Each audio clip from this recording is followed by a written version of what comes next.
Well, good evening. Pastor Tad Monroe here, pastor here at Emmanuel.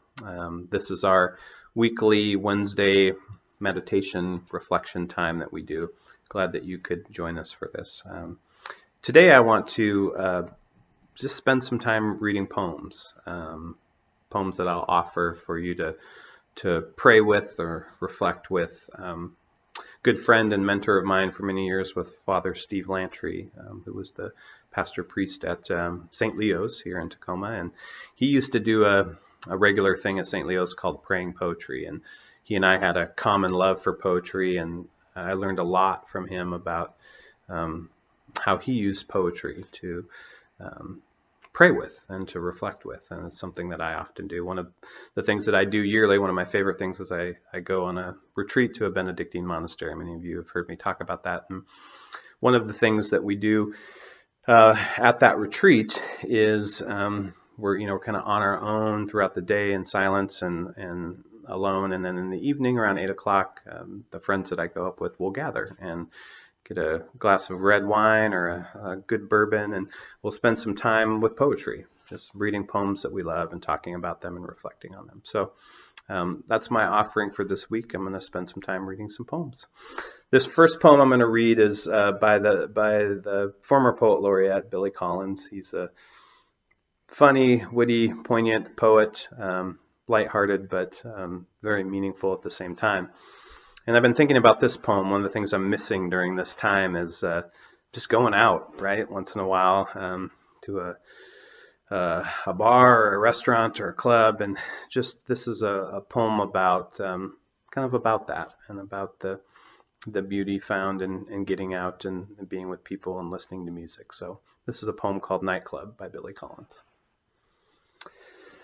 You are so beautiful and I am a fool to be in love with you is a theme that keeps coming up in songs and poems. There seems to be no room for variation. I've never heard anyone sing, I am so beautiful and you are a fool to be in love with me, even though this notion has surely crossed the minds of women and men alike. You are so beautiful, too bad you are a fool is another one you don't hear. Or you are a fool to consider me beautiful. That one you will never hear, guaranteed. But for no particular reason, this afternoon I am listening to Johnny Hartman, whose dark voice can curl around the concepts of love, beauty, and foolishness like no one else's can. It feels like smoke curling up from a cigarette someone left burning on a baby grand piano around 3 o'clock in the morning, smoke that billows up into the bright lights while out there in the darkness, some of the beautiful fools have gathered around little tables to listen, some with their eyes closed, others leaning forward into the music as if it were holding them up or twirling the loose ice in a glass, slipping by degrees into a rhythmic dream. Yes, there is all this foolish beauty born beyond midnight that has no desire to go home, especially now when everyone in the room is watching the large man with the tenor sax that hangs from his neck like a golden fish. He moves forward to the edge of the stage and hands down the instrument to me and nods that I should play. So I put my mouthpiece to my lips and blow into it with all my living breath. We are all so foolish, my long bebop solo begins by saying, so damn foolish. We have become beautiful without even knowing it. Nightclub by Billy Collins. This next poem is a poem by the poet Rita Dove. And it's a poem called First Book. And I imagine that many of us are reading a lot right now. But this poem is kind of a metaphor, not just for digging into a book, but also kind of digging into our life. So here's First Book by Rita Dove. Open it. Go ahead. It won't bite. Well, maybe a little. More a nip, like a tingle. It's pleasurable, really. You see, it keeps on opening. You may fall in. Sure, it's hard to get started. Remember learning to use knife and fork? Dig in. You'll never reach the bottom. It's not like it's the end of the world, just the world as you think that you know it. First book by Rita Dove. This next poem is by Ted Kooser. One of the things I love about Ted is that he's a very minimalist poet. All of his poems are very observational, just drawing meaning, which many great poets do, out of the very simple and basic things of life. And this poem I thought was a good one for this time because it's called Two, and it's kind of a great poem about that reminds us that we're not alone and the beauty of walking in this together. So here's Two by Ted Kooser. On a parking lot staircase, I met two fine-looking men descending, both in slacks and dress shirts, neckties much alike, one of them in his 60s, the others a good 20 years older, unsteady on his polished shoes, a son and his father. I knew from their looks. The son with his right hand on the handrail, the father, left hand on the left, and in the middle they were holding hands. And when I neared, they opened the simple gate of their unwoven fingers to let me pass, then reached out for each other and continued on. Two by Ted Kooser. This next poem, a poem by one of my favorite poets, Marge Piercy. I love so much of her poetry, and this poem is, one of the things that I think we're all struggling with at this time is the ability to work. And some of us are still working, some of us aren't able to work. Some of us are turning our work to other things like homeschooling or whatever it may be. But I've always loved this poignant poem by Marge Piercy. It's called To Be of Use. The people I love best jump into work head first, without dallying in the shallows, and swim off with sure strokes almost out of sight. They seem to become natives of that element, the black sleek head of seals bouncing like half-submerged balls.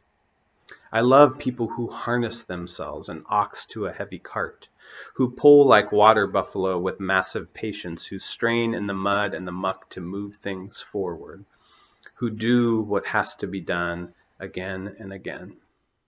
I want to be with people who submerge in the task, who go into the fields to harvest and work in a row and pass bags along, who are not parlor generals and field deserters, but move in common rhythm when the food must come in or fire be put out. The work of the world is common as mud. Botched, it smears the hands, crumbles to dust, but the things worth doing well done has a shape that satisfies, clean and evident. Greek amphoras for wine or oil, or hoppy vases that held corn, are put in museums, but you know they were made to be used. The pitcher cries for water to carry, and a person for work that is real. To Be of Use by Marge Piercy. Can also dedicate that one to all of our essential workers who are out there certainly putting themselves to use for our sake. This next poem is by the poet Luis Alberto Urrea, who is a Mexican poet, beautiful poet. And this poem during this time, there's a lot of time to think. I don't know if you've been dreaming, but I've been dreaming a lot, and you're just, you're there with your thoughts and reflecting, and there are certain people and experiences in our lives that sometimes kind of haunt us and come back, sometimes in uncomfortable ways, sometimes in good ways. But this is a poem about his father called Ghost Sickness, and his father kind of revisiting him and kind of telling him to seize life, to seize the day. So this poem is called Ghost Sickness by Luis Alberto Urrea. My father, dead now for interminable years, won't leave me in peace, doesn't want to go. I see him every day. My old man hides in trees and water and clouds of smoke escaping from secretary cigarettes, or he enters like a thief through my windows and he steals my food. He's a live wire. He's capable of hiding himself on the moon, and he tells me, son, nothing remains. Nothing remains. My father planted in his Mexican soil, laying roots into the dark meadow of forget, shines. When I turn off the lamp, his face throws sparks in the corner. When I make love, he comes running. When I step out to the street, he pursues me through the eyes of homeless children. He wears heels of gold. He smells my coffee. I see him without seeing him, and he says, son, nothing remains. Nothing remains. My father, dead already and turned to dust, cries tears of clay. With the voice of stones, he shouts, he sings his final advice. Son, your life is one coin. Spend yourself well, for nothing remains. Nothing remains. Ghost Sickness by Alberto. So this next poem is a poem that I love, and it reminded me of this time as we're spending a lot of time at home with some of us with families, and just a lot of time in the familiar surroundings of our everyday life. And this is a great poem by Joey Hardo. It's called Perhaps the World Ends Here. The world begins at a kitchen table. No matter what, we must eat to live. The gifts of earth are brought and prepared, set on the table, so it has been since creation, and it will go on. We chase chickens or dogs away from it. Babies teethe at the corners. They scrape their knees under it. It is here that children are given instructions on what it means to be human. We make men at it. We make women. At this table we gossip. We recall enemies and ghosts of lovers. Our dreams drink coffee with us as they put their arms around our children. They laugh with us at our poor falling down selves, and as we put ourselves back together once again at the table. This table has been a house in the rain, an umbrella in the sun. Wars have begun and ended at this table. It is a place to hide in the shadow of terror, a place to celebrate the terrible victory. We have given birth on this table and have prepared our parents for burial here. At this table we sing with joy, with sorrow. We pray of suffering and remorse. We give thanks. Perhaps the world will end at the kitchen table while we are laughing and crying, eating of the last sweet bite. Perhaps the world will end here by Joey Hardo. This next poem is a poem that I thought fit for this time as well. It's by Stanley Kunitz, and it's called Touch Me. And I remember when I was first a pastor many years ago at Trinity Presbyterian, we did a series on experiencing God through the senses, all of our senses, and I did the sermon on touch. And it was a remarkably well-received sermon and powerful sermon, just about the power of touch, maybe the sense that is so important, but also so often misunderstood and sometimes misinterpreted and often abused. But I think of this time, especially of folks who are enduring this alone, and about the power of touch and the hope and desire we all have to be able to shake hands again and give a hug. So this is Touch Me by Stanley Kunitz. Summer is late, my heart, words plucked out of the air some 40 years ago, when I was wild with love and torn almost in two, scatter like leaves this night of whistling rain and wind. It's my heart that's late. It is my song that's flown, outdoors all afternoon under a gunmetal sky, staking my garden down. I kneeled to the crickets trilling underfoot, as if about to burst from their crusty shells, and like a child again marveled to hear so clear and brave a music pour from such a small machine. What makes the engine go? Desire, desire, desire. The longing for the dance stirs in the buried life. One season only, and it's done. So let the battered old willow thrash against the window panes and the house timbers creak. Darling, do you remember the man you married? Touch me, remind me who I am. Touch Me by Stanley Kunitz. This next poem is a short poem by one of our favorite poets here at Emmanuel, St. Mary Oliver, as we like to call her.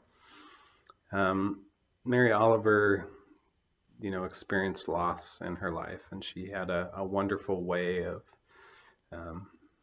embracing grief and using grief, I guess you could say. So this very short poem is called The Uses of Sorrow, and I thought it appropriate because one of the things we are experiencing during this time in lots of different ways is grief. So The Uses of Sorrow by Mary Oliver. In my sleep, I dreamed this poem. Someone I loved once gave me a box full of darkness. It took me years to understand that this, too, was a gift. The Uses of Sorrow by Mary Oliver. Amazing how profound she can be in just a couple of lines. This next poem by the Catholic poet W.S. Merman, it's called Rainlight, and it's a beautiful poem also about aloneness and about the fear of loss, but also how life endures even in the midst of hard times. So a beautiful poem called Rainlight by W.S. Merman. All day the stars watch from long ago. My mother said, I am going now. When you are alone, you will be all right. Whether or not you know, you will.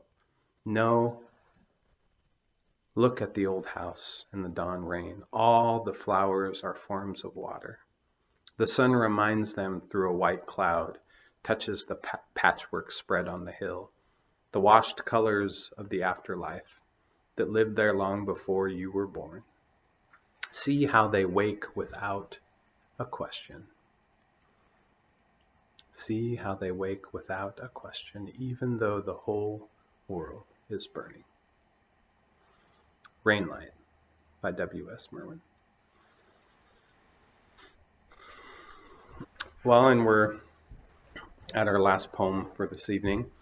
I love this poem. I feel like it's the perfect poem, and a poem that I've often used in liturgy and church.